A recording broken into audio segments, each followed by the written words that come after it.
Ever thought of taking a tropical cruise? Glenda McClintock's cruise involved skirting the edges of a cyclone. It rained nearly all the time, drenching her bed, and she found herself splashing through the mud in local villages where people needed clothing and medical treatment. And she loved it. Absolutely loved it.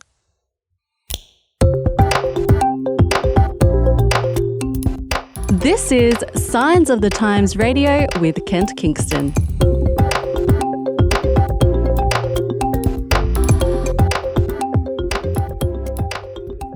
Hey, it's great to have you on Signs Radio for another week. I have in the studio with me Mrs. Glenda McClintock. How are you, Glenda? I'm very well, thank you. Excellent. It's great to have you here. Now, can we just get a little bit of background on who you are, where you're from, what you've been doing in your life so far, before we get into this really fascinating story about your recent adventures in Solomon Islands? Sure. Well, I'm married to David McClintock, and he is an educator, and that has taken us so many places, so many interesting places. Yeah. We have 3 children who are now grown up. It's been an interesting life. So are you a teacher by trade? No, I'm not a teacher. I actually did secretarial, but I guess my career has really been in real estate. Oh, okay. Wow. Yeah, I had no idea. It was a fun career. I thoroughly enjoyed it. There you go. But you're not doing that now. Now you're working with an NGO or a charity, an aid organisation, I'm not quite sure what language you prefer, called Sonship that operates in Solomon Islands. So how did you come to make the leap from real estate into something that is so obviously not for profit? Well, because David has moved around a lot, I've had to just find what I can do when we've moved to different places. And I guess I just kind of fell into this. I met with Trevor and Helen, and they asked me if I was interested in joining Sonship. Okay. And when I heard what they did out there, I was thrilled to be part of it. Okay, all right. So you'd had some experience like living and working in the Pacific Islands before this, is that right? Yes, that's right. We had 3 years in Papua New Guinea. That's quite a long time ago when we had young children. Whereabouts were you there in PNG? We were at a place called Mount Diamond, which is about 45 minutes from Port Moresby. Yep, it's a high school, isn't it? It's a high school, yes. David was the principal there. And we also lived in Fiji more recently when David was education director for the Trans-Pacific Union Mission. Okay, for the Adventist Church. Yes, correct. Yeah. Okay, all right. So PNG, Fiji, and Solomon Islands, I guess, is another Melanesian sort of... Had you sort of been to Solomon Islands before? I'd never been to the Solomons, but I'd heard a lot about it because David, when he was at college, he took a year off and went for a year to the Solomons. So I'd actually heard a lot about it and was interested in it, but I'd never seen it, never been there. All right. So then you encounter this little organisation in Solomon Islands called Sonship. Can you tell us like what that's about? What does that organisation do? It looks after or it helps people who have medical needs. So they particularly go to the Western Solomons and it's very remote. Mostly there's no roads basically. Everything's by boat. It's just a series of small islands sort of dotted around the place. That's correct, yes. And so they have these boats that they commissioned to go out around the islands. They go for a 2-week tour every month and give free medical help to people who can't get any medical help otherwise. Wow, so these are little coastal villages on these islands, and the boats are called, I think, because you wrote about this in the March edition of Signs of the Times magazine, so I'm sort of referring to your article. The boats... the organisation's called Sonship. The boats are called Sonship. Yes, that's Sonship with an O, S-O-N, S-H-I-P. Right, okay. Sonship. As in Jesus, the Son in some sense? Yeah. Yes. Okay, so there's that faith-based background to the whole thing. Okay, so you got these boats. What did you say, once every 2 months? They go for 2 weeks. Oh, they go for 2 weeks? Every month. Every month. Okay, so half of every month, basically, So it's what, basically a floating clinic? Or Yes, it's a floating clinic. Sometimes the people come actually on the boat and have their clinic on the boat. Sometimes they take their gear to the village and they meet at a village. Oh, okay. All right. So, yeah, sometimes it is a floating clinic. People come to you. Sometimes you go to them. Okay, fair enough. But you're not a medico yourself, are you? So No, I have no medical background. Right. Okay. So you sort of heard about this, and I guess it's one thing to hear about it, it's another thing to experience it. And in your article, you sort of tongue-in-cheek entitled it, My First Cruise. And this was your cruise. You went on this boat for one of these 2-week tours in the western province of Solomon Islands. Tell us about that. Well, it was an experience. The actual medicine ship that I went on is 9.9 metres long. So they're not really huge, but there was a cyclone brewing and there was really wet weather. It was the waves were quite high, but I think the thing that I probably enjoyed the most about it was just seeing the people that are helped, seeing how they're so thankful for it to come to the village. Yeah. And even getting out there's a bit of a mission, isn't it? I mean, first of all, you got to fly to Solomon Islands. Yes, we flew to Honiara, and from Honiara in this little tiny plane to Gizo, and the weather was so bad that they couldn't stop at Munda. Normally they stop at Munda, but they just kept flying straight to Gizo. And that's actually my favourite airport in the world, the Gizo airport, because it's not in Gizo town itself. It's on this little island called Nusa Tupe. I've been there once, and a tiny little island, and this is the only place where while I was waiting for the plane there, I actually went snorkeling. Jumped in the water and went snorkeling for a while because the plane was a little delayed, because it's like there's no real building to wait in. You're just out there. Just a little shed. Sitting under a tree. There's a shed there. You're waiting for the little light plane to turn up. I mean, you're lucky the runway's paved. I've been to other runways in Solomon Islands where it's just grass. So, so it is, you really know how remote it is. Absolutely. Once you get there. And then from the Gizo airport at Nusa Tupe, then you have to take a boat ride, don't you?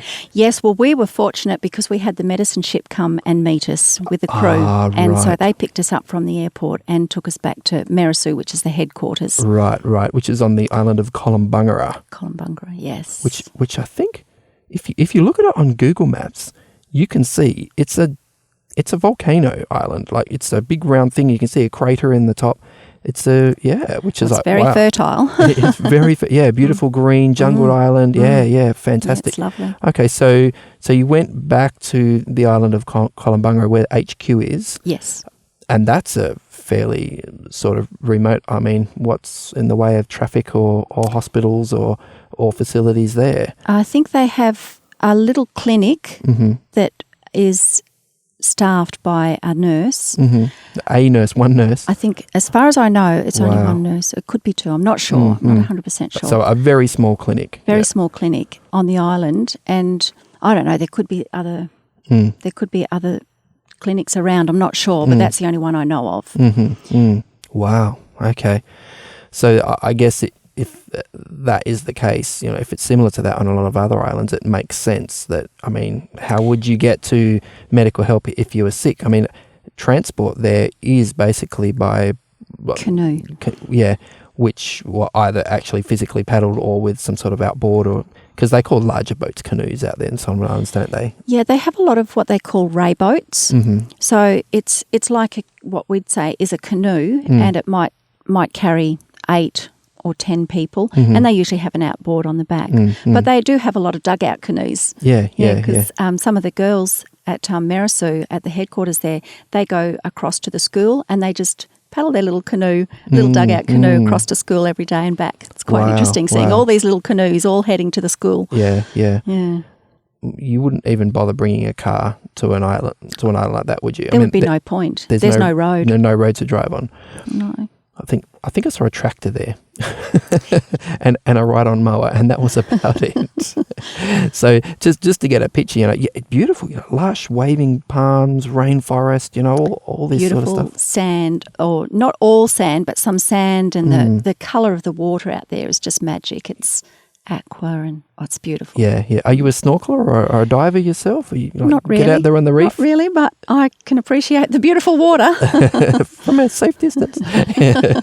Okay, so it's a beautiful place, but then you get out on this tour. So take us through like how this worked, what happened, like what your eating and sleeping arrangements were. Just give us a mental picture. Like take us on the trip with you. Okay. Well, I wasn't on the tour for the whole 2 weeks that the tour was going for, but we took our own food, and we also were given a lot of fruit and veggies at the villages that we went to. We had 2 nurses on board, 2 female nurses. We had the captain, we had an engineer on board, and they also have what they call VIA, which is a volunteer in action. It's like a bit like a chaplain or a counsellor.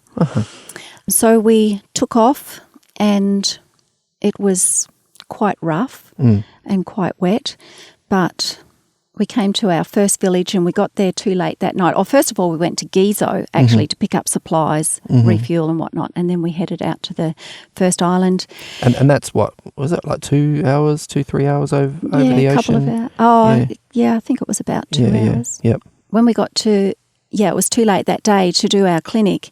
Overnight, it just absolutely poured. Poured. Our beds got wet. Like you said, there was a cyclone sort of in the region and you were maybe catching the edge of it or something. Yes, yeah. Well, but the good thing about... So beds soaked, did you say? Yes, our beds got wet. Oh, dear. And it was just raining so heavily that there was no point in even trying to go over to the island because we were on the boat. There was no point going over to the island and trying to do anything because nobody goes anywhere when it's wet. There's no rain like tropical rain, is there? Absolutely. It pelts down. And the people, they just take that as a good opportunity to rest for the day because there's no point. They can't go to their gardens and do anything. Yeah. So on the medicine ship, which of the medicine ships were you on? Because there's like a few of them, aren't there? Yes, they've got medicine ship 2, 3, 4, 5, 6. I was on medicine ship 3. 3, okay, all right. So you're medicine ship 3. So what are the cooking and eating arrangements there? It has got a little stove on board, and it's got a toilet on board and shower. So sort of what you might see in a caravan or like that, those sort of smaller facilities, everything's 12 volt, that. Yeah, very similar to a caravan, but a little bit longer and a little bit wider. But then how many people did you have in there? Yeah, well, we just had the captain, the nurses, so there were 5, 6, 7 of us with myself and Helen. Wow, okay, so 7 people. Yeah, that would have been a bit tight when you're all stuck inside in the rain. It was. But we all got on well. It was good. No, that's good. All right, so next morning, rolling out of a damp bed or not sleeping in a bed at all, I guess, you actually, then headed off on to the first village? Or? Well, we had to wait for the rain to stop, and then the captain and engineer took all the nurses' gear over so that they could set up the clinic. They set it up in a church that's not quite completed. And then the nurses, when the rain stopped a little bit, they headed out in the boat. They came back and got the little outboard and took them over to the island and set up. And about, 15 minutes later, when it was not raining anymore, people started turning up really wet to visit the nurses. And what sort of medical issues were they facing there? Like just to give us a spread. I guess we might have a picture of what we might see in an emergency department in a major hospital in Australia. How was that the same or different? No, there were no actual medical emergencies that I saw at that point. It was just people coming in for coughs and, that sort of thing. They were all speaking in their own language, so I didn't know what they were saying exactly, but they were very happy to be able to talk to the nurses, and I saw them. They had one nurse who was doing the diagnosis, another nurse who was giving out all the medications. And while that was happening, they had a box of glasses. And the people, they've got nobody to check their eyes or do anything, so they just start... No optometrist, no optometrist. No local OPSM. Yeah. No, definitely not. All they do is they put a book there so that when they try the glasses on, they can have a look and see if the words are clear on the book. And so people just start trying these glasses on and discarding them, getting another. So where do these glasses come from? They're donated from Australia. Wow, okay. We have a number of people who just donate their own glasses when they get a new pair, and then we have a couple of optometrists that give us their excess glasses. stock. Yeah, excess stock. Wow, okay. So this is like DIY optometry here. So Absolutely. So you basically pick them up and try them on until you find one that's close to your prescription, or is at least an improvement on how blind you are. Yeah, it was so interesting because they're all talking away and they find a pair that actually, makes it clear for them. And it's like, oh, wow, I can see. So I found that the most fascinating probably. Because you see that instant improvement. That would have been exciting. So I imagine a lot of those people looking for glasses would have been older people. Or Not all of them. A mix? That was a mix. Okay. In fact, there were a couple of young boys there, not that they were really looking for glasses, but they were just full of mischief. And they couldn't resist just picking up these glasses and looking through them and chuckling. And it was very cute. Just having some, everyone wants to try on other people's glasses. Yeah. It's just fun. Were there like mothers with babies and little kids like coming through as well? Yes, there were. I'm not 100% sure that they were needing them, but maybe just style. I don't know. Oh no, I didn't mean with the glasses. I just meant generally, like coming to the nurses for medical help. Oh yes. Is there a lot of sort of early childhood, baby care, midwifery sort of stuff going on there? Yes, there were a lot of children that came through. They're so cute, the children out there. They've got these big brown eyes and their dark faces, and they're very cute. Yeah. So what are we looking at? Like cuts and bruises or sicknesses? I guess I'm just sort of trying to get a picture of, what sort of medical issues are the medicine ships actually dealing with that, wouldn't be dealt with if the medicine ships weren't there. I only saw them patching up a few cuts. Mostly I think they were coughs and that kind of thing. Are there issues like high blood pressure and diabetes? I mean, obviously not with the kids, but with the older people. Even with the kids. Yeah, wow. Diabetes with the children. Diabetes is a major problem in the Solomon Islands. Wow. I think it's a major issue in the Pacific. And I was talking to a Solomon Islander who had been out with the 1,000 Toes. I'm not sure if you've heard of the 10,000 Toes. 10,000 Toes. It's an ADRA project, yeah. Yes. And this particular place that they went to, 50% of the population had diabetes. And Goodness. in one family that they went, extended family, 100%. Even, I think there was something like a 2-year-old, they had diabetes right through the whole family. So what's causing this epidemic of diabetes? Because, I mean, as we were saying before, this seems like a idyllic, natural, tropical sort of place to live where you live a fairly healthy, active lifestyle, you'd think. So what's going on? Well, their lifestyle is good in that they have to walk everywhere and everything.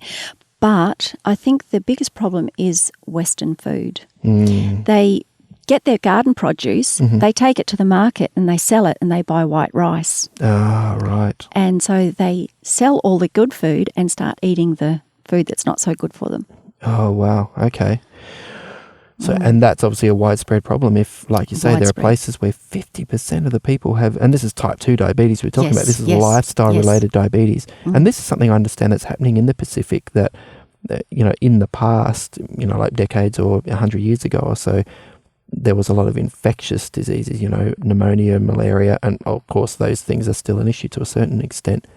But the disease burden has really shifted in recent times to these more lifestyle diseases like high blood pressure, heart disease, diabetes, and this sort of thing. And I imagine the medicine ships are encountering this more and more. They are. Wow. Yes. Because again, you think, it's probably a town thing, it's probably a city thing, but even in the remote villages. Even in the remote villages. Wow. No, that's incredible. So how many stops or how many villages did you get through? We only got to the 2 villages while we were there. We did get called up. While we were going through, we were actually picking up somebody, and we did get called to go over and visit this sick boy. That they asked the nurses if they'd be able to visit this sick boy.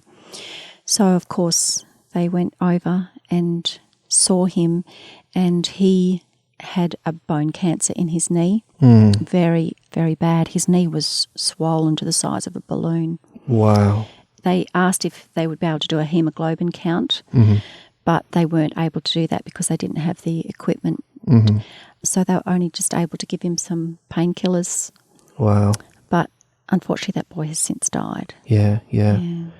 And do you think someone with a condition like that would have had a chance in Australia, for example, with our medical system? Or Well, they certainly would have had a lot better chance. I did read quite a bit about it, and they did say that sometimes by the time it's diagnosed, it's too fairly late. advanced. It's too late. Yeah. Bone cancer can be pretty rough. I have a friend who died of that in Australia. So it's rough. Wow. So do you see other things out there that you think, boy, if this person had been in, somewhere with a sort of a Western hospital system, the outcome could have been so different? Yeah, I'm sure. I haven't seen it personally, but I get the reports when they go on their medical tours, and they send me back pictures and they send me back, what they've been treating. And definitely. I mean, I think before we started recording this, you mentioned a baby with some problem with its eye. Yeah, one of the nurses had a mum come with her little baby, and it had this growth on the eye. And as soon as I saw it, I thought, that looks really bad. And there's nothing that they can do. They often don't have the money to take a canoe and go to a hospital, which is a long way away. So they just live with it. Just deal with it. Wow. Which is something that I guess in Australia we would, that's got to be dealt with straight off. Absolutely. Yeah. Oh, I just really feel for them when it comes to medical issues. It's just so difficult for them. And it costs them a lot of money as well. Just to go by canoe somewhere is quite expensive. And when you're living in a village and you're living off the produce that you're, getting in your garden or whatever, it takes a lot of money. You have to sell a lot of things before you can get the money to go somewhere. Is medical care free, like once you get to a hospital in Solomon Islands with the government? Or Actually, I don't know the answer to that. Yeah. But it is on Sunship. Anything that we do is free. They don't pay for consultations. They don't pay for any medications. But I'm not sure with the government. Yeah. I do understand, though, that even if it is free, it's not like the hospital meals are coming around every day. Like your family has to look after you and feed you while you're in hospital and things like that. So we just take so much for granted, don't we? We do. In Australia. We're very fortunate. Yeah, wow. Okay. I just thought we should take a short break to let you know that Signs of the Times is having a very special subscription offer right now. The magazine is only $26 for a whole year to receive it to your mailbox 11 months a year, every month except January. But for a limited time only, and while stocks last, as they say, we will also send you with your new or additional subscription a free book authored by Nathan Brown. The book is entitled Of Falafels and Following Jesus. And in that book, Nathan, along with some other authors, recounts his recent visit to the Middle East. And yes, there were falafels too. If you'd like to take advantage of this offer, all you need to do is go to our website, signsofthetimes.org.au, and hit that subscribe button. And while you are in the process of subscribing, use the coupon code box and write in that box falafel. FALAFEL. The website again, signsofthetimes.org.au. So what is your role? Because as you said, you don't have a medical background. So how are you involved with Sunship? How are you assisting that team and that program? Well, basically, I'm coordinating things. We do have a manager in the Solomon Islands. All the staff in the Solomons, we have about 18 staff that are paid. They're all local people, which is fantastic. It's the way we like to have it. And so they have a manager on site at the headquarters there. And yeah, I just oversee, I guess, the op shop. We have an op shop where a lot of our funds come from. So I just... Is that Morisset, north of Sydney? Yes. Yeah. I think I've been there, yeah. And yeah, I pay their wages. I just... Whatever needs doing, I do it. So some of that liaison, because I guess you have donors in Australia who are supporting the project, and so you need to stay in touch with them. Yes. And then the sort of to and fro between Solomon Islands and Australia to keep that relationship strong. Yes. That sort of thing, and yeah. Yeah, and they send all their reports back, and I do newsletters.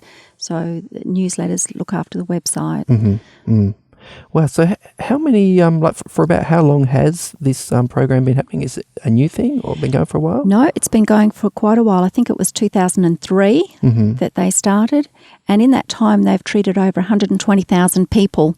Wow. Yeah. Okay. So, but if they had more boats and were able to go more places, they could treat a whole lot more, because every tour, people come up, they hear that Sunship's coming, and they might come from a village inland or somewhere, and they say, oh, can you please come to our village? Wow. So there's a lot more need out there. So the demand is there. Oh, Wow. absolutely. So, wow.